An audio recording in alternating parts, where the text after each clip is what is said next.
If your room turns cold tonight, you can solve it by moving a finger. A medieval tenant had to solve it months earlier. In rural England, winter survival could come down to an object small enough to carry in both hands, the last dry log in the house. The tenant lowers it into an open hearth. The flame rises. First snow catches against a wooden shutter, and the room becomes usable for one more night. But the most important object in this scene isn't the fire. It's the empty rack behind it. If severe cold continues, the household can't simply order more fuel or turn a dial. Tomorrow's warmth depends on work already finished.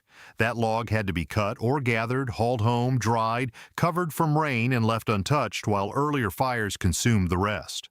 So it isn't just wood. It's stored labor, woodland access, good weather, and self-control packed into one object. The moment it begins to burn, an entire season of preparation starts disappearing with it. Tonight's comfort is eating yesterday's choices. The house slows that loss. A central hearth creates a circle where a pot can cook, damp clothing can dry, and stiff hands can keep working. Heavy shutters weaken the wind, while the roof protects bedding from snow. Yet an open hearth house can't behave like a sealed modern room. Smoke needs a way out.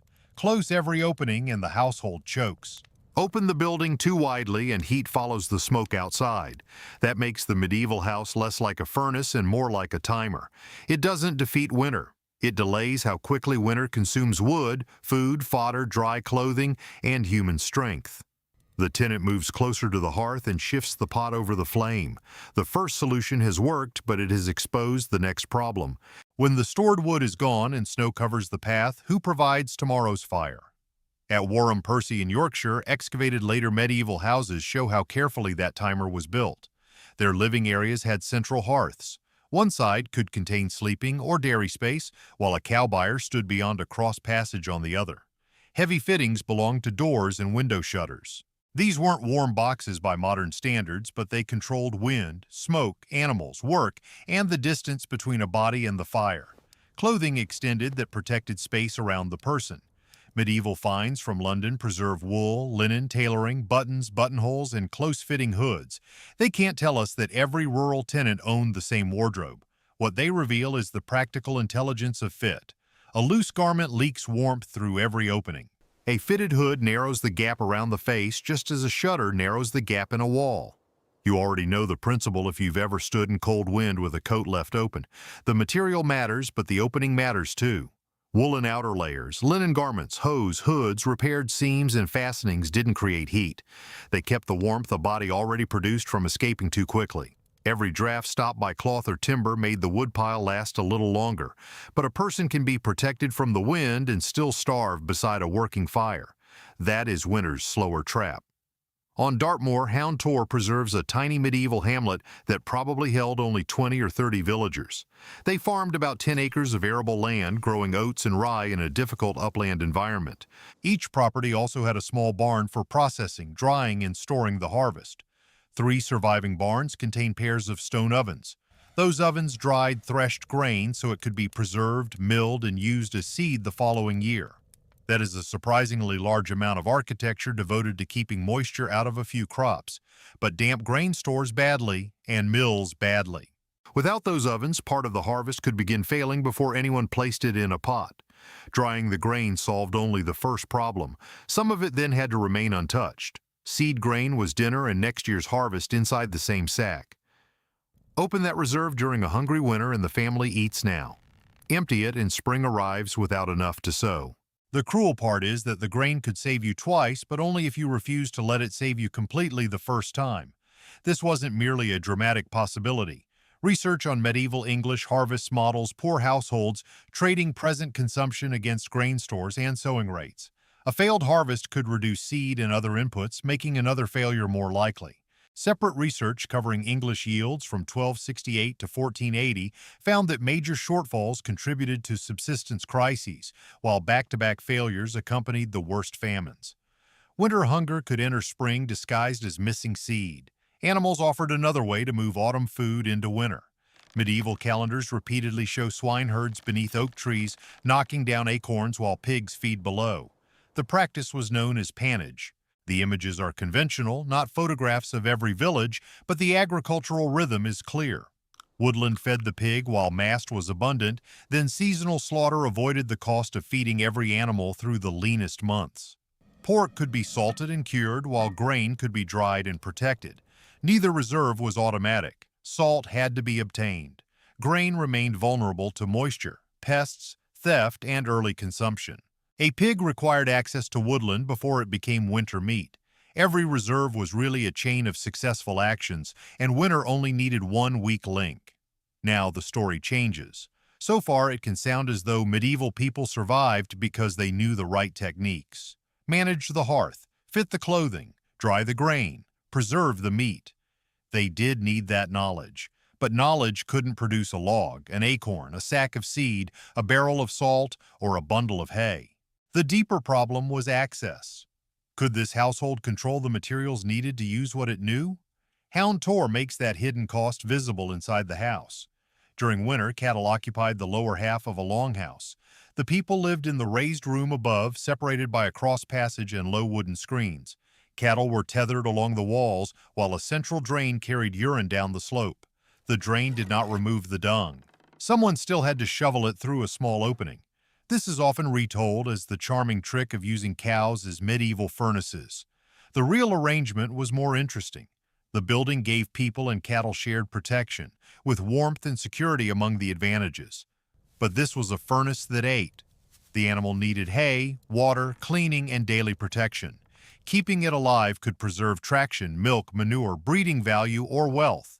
Losing it could damage both the current winter and the agricultural year ahead. Look again at the house, and every warm corner now has a price. The fire consumes wood. The cattle consume fodder. The family consumes grain while trying not to consume the seed. People carry water, clear dung, repair clothing, and ration stores. A modern heating bill arrives after you use the heat. In this house, much of the bill was paid before winter began, and the rest was paid in labor every day. That brings us back to the empty rack. Who had the right money, strength, and help to replace the final log? In medieval England, knowing how to build a fire didn't give someone permission to take wood. Access depended on ownership, recognized custom, payment, local authority, and the labor required to carry fuel home. Technique mattered only after access made the technique possible. The Charter of the Forest, reissued in 1225, protected specified rights in royal forest for free men, including provisions connected to woodland and pigs. That sounds like an answer until you notice who isn't guaranteed anything by the document. A written charter records rights formally recognized by authority. It doesn't prove equal access for every tenant, consistent enforcement, or respect for every local custom. Even a valid right couldn't cut and carry the wood. Someone still had to reach it, work it, move it, dry it, cover it, and refuse to burn it too early. The winter fuel problem wasn't a single skill. It was a supply chain, even when that chain stretched only from a nearby wood to a covered stack behind one house. Near medieval London, that chain became surprisingly organized. Estates managed woodland to meet urban demand, producing charcoal and preparing firewood in different sizes.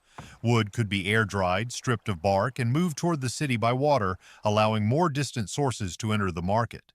By around 1300, London's wood fuel system was approaching its limits.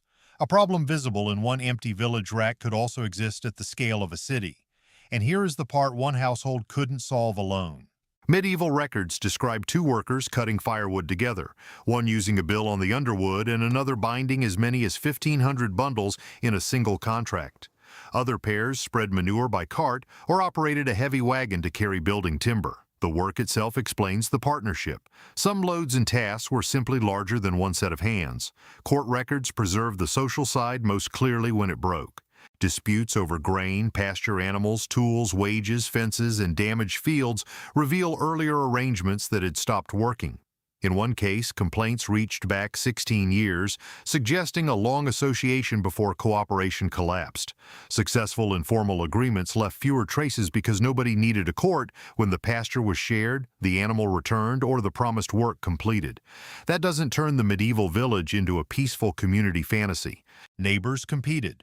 Partnerships failed, courts recorded hostility, and unequal households entered winter with unequal reserves.